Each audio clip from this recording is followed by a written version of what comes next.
Anxiety manifests itself in different ways, camouflaging in our everyday activities.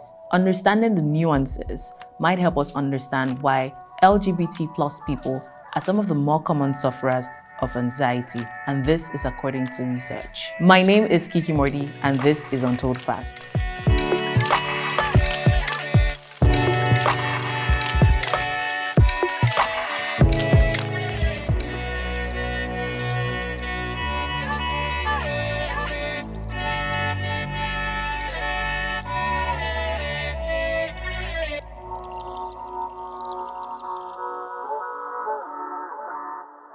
Understanding anxiety for LGBTQ people requires understanding anxiety and then understanding the LGBTQ community.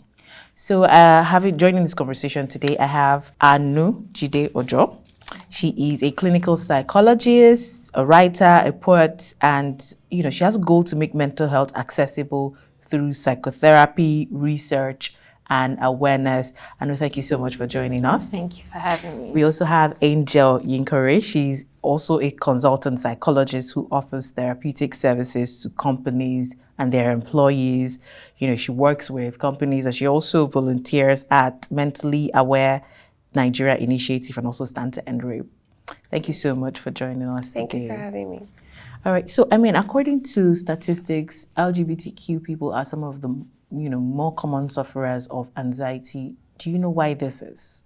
So first of all, you have to understand that anxiety is a human issue, right? It affects all of humanity, right? But for reasons due to environmental factors, right, for the LGBTQ community, it's more high risk, right? The reason being that the LGBTQ are a minority in the society, and there's what we call minority stress, which is due to stigmatization, discrimination, bullying and stuff like that, that happens to a minority group. So even if that everybody is, prone to anxiety, the LGBTQ community has it, more because they have all of those other factors to deal with more than, their heterosexual counterparts in society. So that would be like the first layman, easy explanation to explain it. Yeah.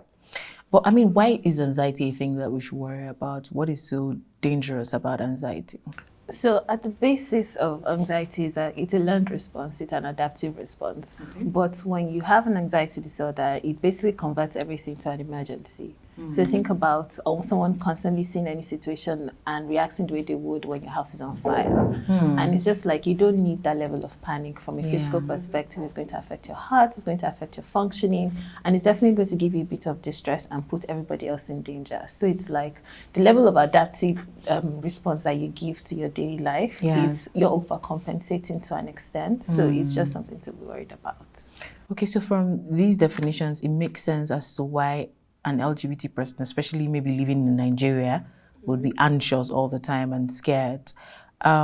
What have we done to sort of contribute to this place right now where they are?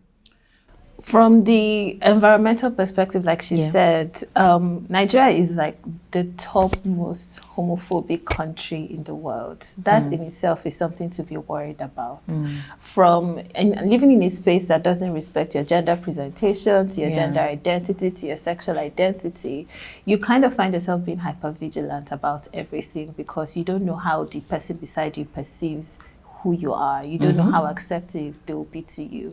So I think that is like the basic way we have contributed to. If you've just not created a safe space for these people to exist, and that seeps into their work life, that seeps into their family life, that seeps into their basic interactions. So this is what you call them stressors, right? Yes. So Nigeria is a stressor for LGBT people. Nigeria, synonym stressor, right, in general, right? But for LGBT people, it is even more because the institutions of society that are meant to protect are not there for the LGBT community. Okay. So when I speak of LGBT issues, I like to think of it as a systemic problem as opposed to just a standalone problem. So first of all, the first institution you're introduced to that should protect you from the get-go is the family. Now, when you get into your family, you're not like your siblings or you're not like your parents. There is already that rejection and stigmatization. Now, the second strongest institution in the Nigerian economy or Nigerian state is religion, right? So when you add that as well, then there's that other stressor. So from your home, okay, you're like, okay, I'm not accepted in my home. Let me go to the church or the mosque. You get there, you're also not accepted. Then you proceed into school, which is, secondary school is terrible for a lot of people. Yes. But then when you're effeminate or you're overly masculine in core, then it's now another layer. So you have the three institutions that should have protected you in your formative years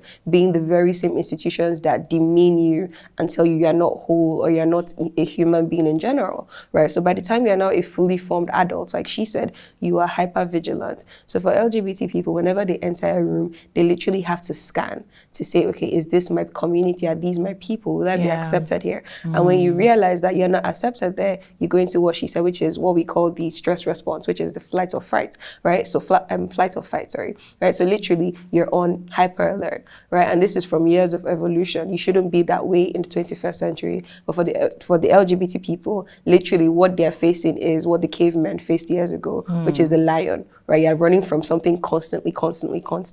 So living with that level of stress has effects on your psychology, your physical, your mental, your emotional, everything. So yeah, so that is, Nigeria stressor, basically. And then we live in a country where mental health is inaccessible to every person. And then we have the community who can't even exist in peace, not having access to these mental health facilities. What can we do to improve that right now? So I think the first thing is, like I said, when you look at it as a systemic issue, right? A lot of people instinctively say government, right? I think government is a last resort if you really look at Nigeria. Yes. I think we have to still go back to the institutions of family, schools, and religion, which is saying to these institutions that treat everybody as whole, treat everybody as equal, right? If you're a father or a mother, like I was speaking a couple of days ago to someone and I said, if you're a parent in the 21st century, this is something you have to prepare for. Exactly. It's not like back in, hundreds of years ago when everybody expected everybody to be hetero.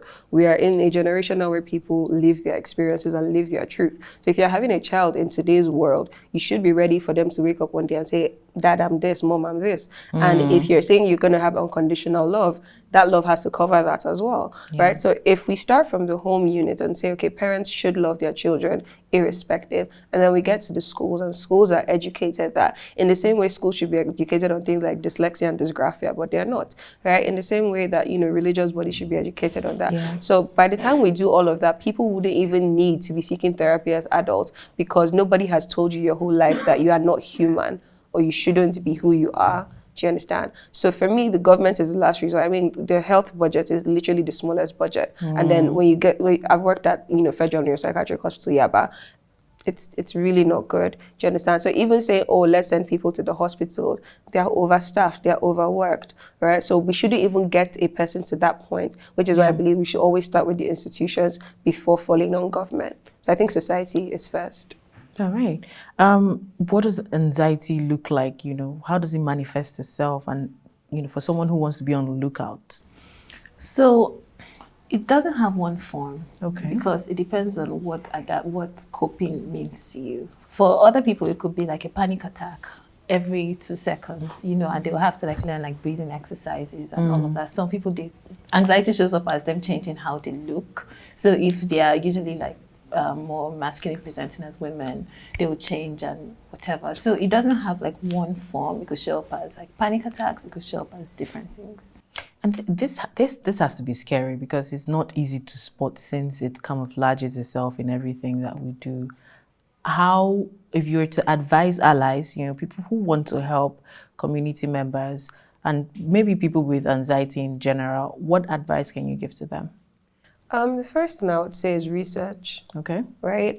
I don't think anybody has an excuse at this point. If you can be on Twitter, you can research. Right? So what I tell people, because we live in a very polarized world right now, which is you either are for me or not for me, right? And that is not human.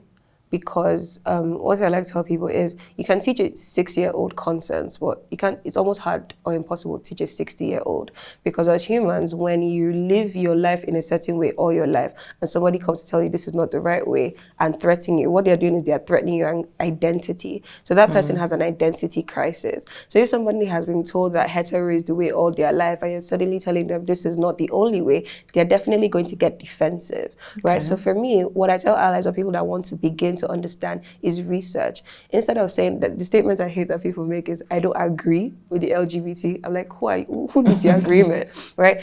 It's easier to say, I don't understand, and I will seek to understand. And understanding comes by research, comes by listening to the community. It comes by getting involved. So nobody's telling you to go and carry placards or anything, but just saying, I will understand you and I will accept you irrespective. So I think for allies or people that want to be allies, that is the starting point.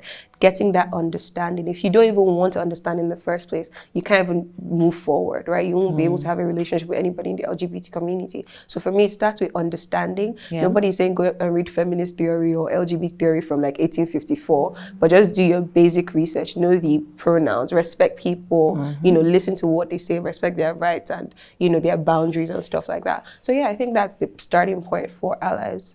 These are some of the things that we could do. How about the things that, you know, people should not do that sort of might increase anxiety in people in the LGBT people? I think questioning their identities, you know, questions like what is your correct pronouns? You know, what are your pronouns is like the question, is a question to ask. Okay, that's a good question. That's a good question, you know. Creating an enabling environment for people to thrive. Sometimes it can be something as little as what is your gender, and then just put in male, female. They're like a whole there's a whole spectrum of genders for people to feel there.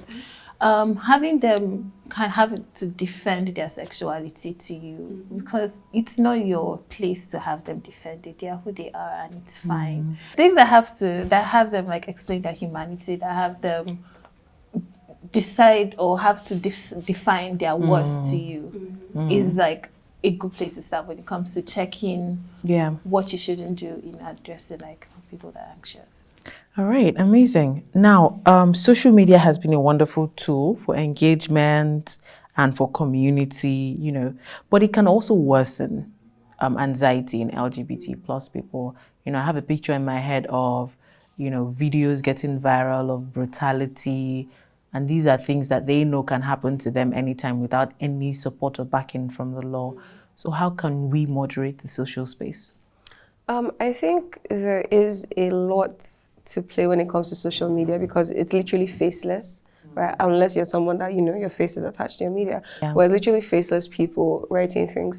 My advice to people, right, especially when it comes to anxiety, is know when to take a break, right? Number one, know when to take a break, because people, a lot of times, you know, we're not taught emotions, right? So when you ask people, what emotions do you feel? They literally know like 5, or joy, love, peace, but they're like 500 emotions. There are so many emotions, right? There's a whole spectrum. So the thing with emotions is sometimes you may not be able to name your emotion, but you can feel it in your body. So for my clients, I always ask, where do you feel your anxiety? So they have to think about it, and they're like, oh, I feel it in my head as headache or throbbing. So immediately you start to notice your bodily sensations. That's a good way to know, oh, I'm already feeling anxious. Maybe it's time to take a break, right? And even if a lot of people do use social media as a coping mechanism, it can get very bad really quick, right? When it becomes excessive, right? So knowing when to take a break. Also follow your community, right? So we live in a generation now where we all know that family is way beyond blood, right? So finding your community, either be it online or offline,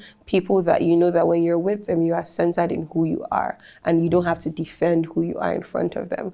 And then also not encouraging like vitriol on the internet, right? Like I said, because it's faceless, people just say whatever it is they want to say, right? So use your follow and mute button and your block button as much as possible, right? You don't need to encourage what is going to cause you anxiety or follow it. So once you notice that this person is giving you anxiety, just like disconnect, right? So social media has done a lot of good, right? In like the way how far it has taken the movement, but it's also done a lot of bad in the way it's brought a lot of negative eyes on the movement, especially in Nigeria today. So it's really a balance. I used to be one of those people that used to say, oh, don't express yourself so much, people will hate you.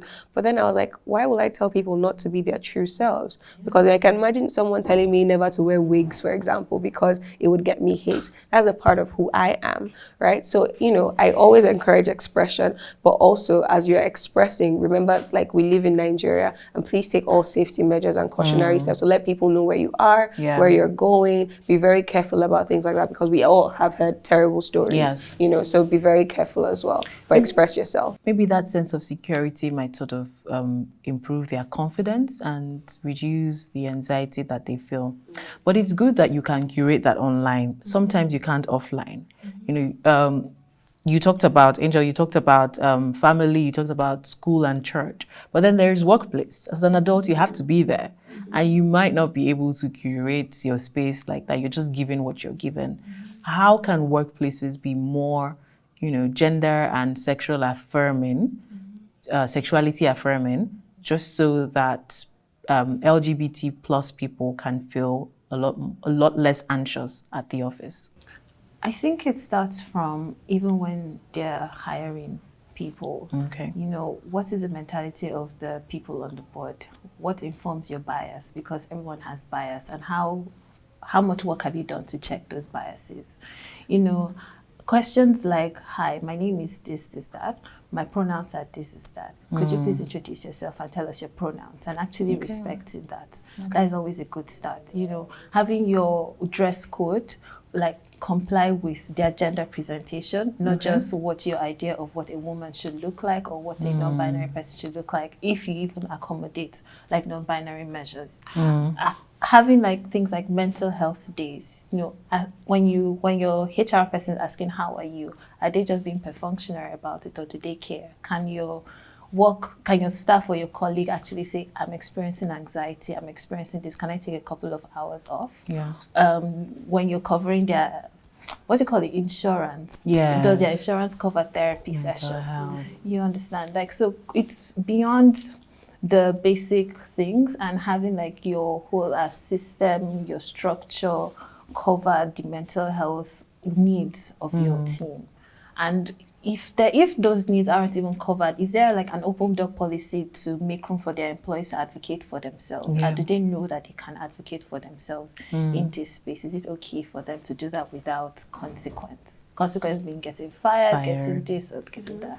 So I think those are like some ways that you can accommodate for their anxiety needs at work. Okay. I mean, realistically, we live in a country where we have criminalized bills for homosexuality, even though it doesn't cover, some of the other things in the LGBTQ community, but it just emboldens people to not care so much. How can, realistically, companies have policies that protect their LGBT staff from bullying, from harassment, from targeted harassment? So I think like there is a new wave of 21st century workplaces, right? Like I consult for, Andela, and I consult for other people. And now there is like 21st century organizations, like we have Piggyverse, we have fintech spaces and stuff like that. And my very first day in Andela, I was really interested. I got in, and there were people in like sweatpants and like shirts and like bracelets up to here and tattoos and dreads. And it was just very accepting. And I'm not even LGBT. It was just, I just felt good. Like this is a place I can be myself, right? So in as much as I know that we live in a very society, right? And I think, okay, this is coming from a research standpoint, right? What moves companies at the end of the day is money. Yes. Right? Research has shown that the more accepting and open door policy than everything that your company is, the more people want to work and increase productivity, right? So like companies like Andela that have therapists, in-house therapists like me, you have therapy days is covered in insurance. The people get a sense that you care. Yeah. And when people know that you care for them, they care back, right? So they care for your company, they care for what you stand for, they care for the vision. So it's a win-win at the end of the day. Yeah. So if you go to very traditional companies like the banks and the stuff like that, everybody's suits and neckties tied, it's just like a lot of people are going there, excuse me, A lot of people are going there for the check, right? But when Yes. you go to these 21st century companies, there is a passion. I'm here because I want to code, and I know that if anything happens to me, I'm cared for. So there are companies that have things like they call panic rooms, right? Google is one of the foremost people when it comes to like mental health for employees. They have mindfulness camps, they have mindfulness trainings. So the people know that, yeah, this company actually cares about the totality of who I am. So I know that it's going to take a long time to get there for Nigerian companies, but you know, there is that step already. It might not be so open and said that, okay, we support or we, you know, we are very this or that. But even when you step in, you know that people are themselves in the four walls of this company. So I think that is, you know, a very good step that a lot of companies are taking. All right. Thank you so much. And then let's look at resources to help. Again, going back to the country that we are in right now, there is no access to mental health. There is no access to mental health, right? You go there and you're judged based on how you dress, or they tell you to snap out of it, you know, things like that. Those are the cheaper ones, and the better ones are not as cheap. So are there any self-help resources for LGBTQ people, and also family, friends, and allies of LGBTQ people? Angel? I think that tears is like foremost when it comes to mind, right? Like it's free. Yes. So if you remember, I'm always championing it on Twitter, like if you're LGBT and you need like free therapy. But even aside that, in as much as I'm not a pusher of Google and like just Googling stuff, but also if you really cannot afford it, you can Google what you're going through and talk to someone. We have Mentally Aware. The counselors, they are like heavily trained to be very accepting. And also one thing that I also realized like a year ago is a lot of times when we speak of LGBT people, we only really look at it from our social class. So I was at a panel and the person was like, what if, you know, the person that sells a car on your street, what if she's LGBT? Yeah. So a lot of the times, even when we speak of resources, we're speaking of it from a privileged standpoint of people that have access to data and access to the internet. There are millions of Nigerians that don't have access to that. So what are those kind of people supposed to do? Right? Which is where like the government needs to step in that one, because there's only so much NGOs can do. True. Right? We can't reach all of the grassroots. So for people that are a little bit above that social class or economic class, you know, you can access tears, you can access Mentally Aware. And for people that are higher up and can afford to go to hospitals, like you said, there is also, just in the same way there is a shift in the traditional companies and 21st century companies, there is a shift in the therapists of old and our generation of therapists, right? So, you know, a lot of people, when they come, they realize that, oh, this person isn't judgmental, or this person is wholesome and accepts everything. So really research the kind of therapist you're reaching out to, look at their reviews online, see what people have said about them. And also, if you can afford private therapy, go for private therapy. You can afford the federal neuropsychiatric hospitals in your state, go to those. If you can't afford that, go to the NGO. So at every level, there is something for everybody in some way at the best that we can as Nigeria. It might not be the best possible, but it's the best that we can as a country. So yeah.